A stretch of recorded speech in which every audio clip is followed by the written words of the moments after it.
Hello students, I am your science teacher and today we will discuss about the chapter 1 that is the fundamental unit of our life.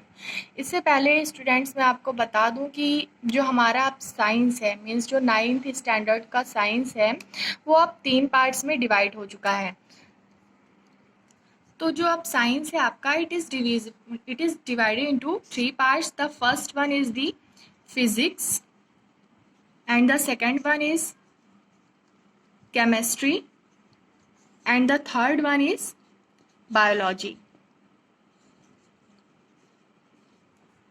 तो students जो हम chapter 5 study करने जा रहे हैं the fundamental unit of our life, तो हमारे जो लाइफ की फंडामेंटल यूनिट है वो क्या होती है? वो सेल होती है। सेल मीन्स होता है कोशिका।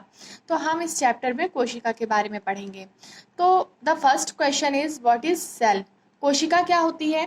देखिए जो हमारी पूरी बॉडी होती है वो मिलियंस ऑफ सेल्स की बनी हुई होती है। मतलब कि हम ये बोल सकते हैं all living organisms in this universe are made up of cells. जितनी भी लिविंग ऑर्गेनिजम्स होते हैं वो सभी सेल्स के बने हुए होते हैं। तो कुछ ऑर्गेनिजम्स ऐसे होते हैं जिनकी बॉडी में सिंगल सेल पाई जाती है, जिनके बॉडी में पूरी बॉडी में सिंगल सेल पाई जाती है, that organisms are known as unicellular, एक कोशिकीय कहलाते हैं। और जिनकी body millions of multiple of cells की बनी हुई होती है, जैसे कि ह्यूमन बींग्स, एनिमल्स, प्लांट्स, इन सब की जो बॉडीज होती हैं वो मिलियंस ऑफ सेल्स की बनी हुई होती हैं। तो हम सब क्या कहलाएंगे? मल्टी सेल्यूलर ऑर्गेनिजम्स कहलाएंगे, यानी कि बहुकोशिकीय कहलाएंगे। और जिनकी बॉडी एक कोशिका की बनी हुई होती है, सिंगल सेल की बनी हुई होती है, they are called unicellular. So students, here are the some discoveries. कुछ साइंटिस्ट ऐसे थे जिन्होंने अपनी अपनी डिस्कवरी के बारे में बताया। तो सबसे पहले रॉबर्ट हुक एक साइंटिस्ट थे। इन्होंने सबसे पहले सेल को किस चीज़ में डिस्कवर किया? कॉर्क स्लाइस, एक छोटे से हम बोल सकते हैं कि ऊँट के टुकड़े में उन्होंने देखा कि सेल प्रेजेंट होती है। तो सबसे पहले रॉबर्ट हुक ने बताया था। उसके बाद में ल्यूएन हॉक एक साइंटिस्ट आए, found the presence of living cells in the pond water. उन्होंने पॉन्ड वाटर के अंदर कुछ सेल को डिस्कवर किया था। फिर रॉबर्ट ब्राउन आए, फिर परकंजे आए, फिर उसी तरीके से शान आए, फिर वर्चाओ आए। इस तरीके से कुछ साइंटिस्ट थे जिन्होंने अपना अपना मत दिया है, अपना अपना जो है वेरिफिकेशन दिया कि हमने किस किस चीज़ के अंदर सेल्स को डिस्कवर किया। Now here is the cell theory. What is cell theory? मैंने आपको पहले ही बताया, cell is a structure and functional unit of living organisms. जितने भी लिविंग ऑर्गेनिजम्स होते हैं वो सब सेल्स के बने हुए होते हैं। हमारी जो पूरी बॉडी का एक स्ट्रक्चर हमें मिल रहा है, हमारा जो भी फंक्शंस हो रहा है, जो भी हमें ऑर्गन मिल रहे हैं, ये सब किसके बने हुए हैं? ये सब सेल्स के बने हुए हैं। All living organisms are made up of cells. I have already told you. Cells are formed from pre existing cells. Cells के बाद जो सेल्स बनती चली जाती है वो किससे बनती है? हमारी प्रीवियस वाली सेल से ही नई सेल्स बनती चली जाती है। देखिए मैंने अभी यूनिसेल्यूलर और मल्टी सेल्यूलर के बारे में बताया था। तो जो यूनिसेल्यूलर ऑर्गेनिजम्स होते हैं जिनके अंदर सिंगल सेल पाई जाती है, उसी ऑर्गेनिज्म का एग्जाम्पल है अमीबा। अमीबा एक ऐसा ऑर्गेनिज्म है जो कि सिंगल सेल का बना हुआ होता है।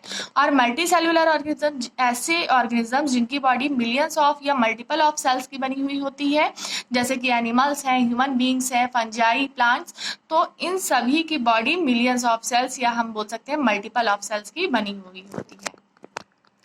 So students, from your book I will tell you the types of cell. So here are mainly 2 types of cell on the basis of मतलब कि वो पुराने हैं या नहीं है, मतलब जो हमारी प्रीवियस, जैसे कि पहले के टाइम में एनिमल्स थे वो डेवलप नहीं थे ज़्यादा, तो उनकी बॉडीज़ में जो सेल्स पाई जाती थी that were not well developed, वो वेल डेवलप्ड नहीं थी। इस वजह से उनको प्रोकैरियोटिक, देखिए यहाँ पे एक वर्ड आ रहा है प्रो वर्ड अगर कहीं भी आता है तो इस वर्ड का मतलब होता है पुराना, ओल्ड। तो यहाँ पे जो सेल्स होती हैं वो बहुत ज़्यादा पुरानी थी, जो कि वेल डेवलप नहीं थी। उन सेल्स को हम प्रोकैरियोटिक बोलते हैं। उसके बाद जैसे जैसे एनिमल्स का डेवलपमेंट हुआ, उनकी बॉडी में जो सेल्स थी उनका भी डेवलपमेंट हुआ एंड वो कन्वर्ट होंगी किसमें? यूकैरियोटिक सेल्स में। ये बहुत ज़्यादा डेवलप थी, वेल डेवलप्ड थी, तो इस वजह से इनको यूकैरियोटिक कहा गया। और जो वेल डेवलप्ड नहीं थी उनको प्रोकैरियोटिक कहा गया। ऐसी सेल्स जो स्ट्रक्चर में बहुत ज़्यादा सिंपल थी, जैसे कि बैक्टीरिया की सेल बहुत ज़्यादा सिंपल होती है। ऐसी सेल्स जैसे कि यहाँ पे एक सेल बनी हुई है, ये सेल किसकी है? ये सेल बैक्टीरिया की है, which is quite simple. And the simpler one is known as the eukaryotic और इसमें हम एग्जांपल ले सकते हैं बैक्टीरिया का, और जो स्ट्रक्चर में बहुत ज़्यादा कॉम्प्लेक्स होती हैं जैसे कि यूकैरियोटिक सेल्स होती हैं, ये स्ट्रक्चर में बहुत ज़्यादा कॉम्प्लेक्स होती हैं। हम इसमें एग्जांपल ले सकते हैं फंजाई का, प्लांट्स का, ह्यूमन बींग्स का, प्रोटोजोअन्स का। तो इसके अंदर जो भी सेल्स आएंगी that is called eukaryotic cells. So here are the structures of prokaryotic cells. आप देख सकते हो दोनों में डिफरेंस। यहाँ पे आपने देखा था prokaryotic cell which is quite simple, and here is the structure of plant cells and animal cells which are very complex in their structure. इनका स्ट्रक्चर बहुत ज़्यादा कॉम्प्लेक्स होता है। देखिए बाहर के साइड सबसे एक कवर होता है that is called cell membrane. Nucleus सभी सेल्स में प्रेजेंट होता है। न्यूक्लियस के अंदर जो स्ट्रक्चर प्रेजेंट होता है that is called nucleolus. Mitochondria that is called the power house of the cell. Mitochondria होता है, वैक्यूल होता है, लाइसोसोम होता है, cytoplasm which is liquid like structure in prokaryotic cells. Golgi bodies होती हैं, Golgi complex that is called endoplasmic reticulums होता है। तो ये सारे जो पार्ट्स होते हैं ये सारे हमारे यूकैरियोटिक सेल्स में होते हैं। सारे कॉम्प्लेक्स पार्ट होते हैं। सारे पार्ट्स मिल करके कॉम्प्लेक्स स्ट्रक्चर बनाते हैं which is are of the components of eukaryotic cells, जबकि प्रोकैरियोटिक सेल्स में इतने कॉम्प्लेक्स स्ट्रक्चर्स नहीं पाए जाते हैं। तो स्टूडेंट्स जैसे कि हमने देखा कि यहाँ पे जो एनिमल और प्लांट सेल्स हैं they are eukaryotic cells, but here are also some differences between the animal cells and plant cells. इनके अंदर भी कुछ डिफरेंस होते हैं। देख लीजिए, एनिमल सेल्स में सेल वॉल नहीं होता है, ठीक है, और प्लांट सेल में क्या होता है, plant cells have cell wall, इनके अंदर सेल वॉल होता है। आप जानते हो कि एनिमल सेल्स के अंदर क्लोरोप्लास्ट नहीं होता है, और प्लांट सेल में क्लोरोप्लास्ट होता है, मींस प्लास्टिड्स होता है, जिसकी वजह से हमारे प्लांट जो होते हैं ग्रीन कलर के होते हैं, बट ऐसा कोई भी पिगमेंट एनिमल सेल्स में नहीं पाया जाता है।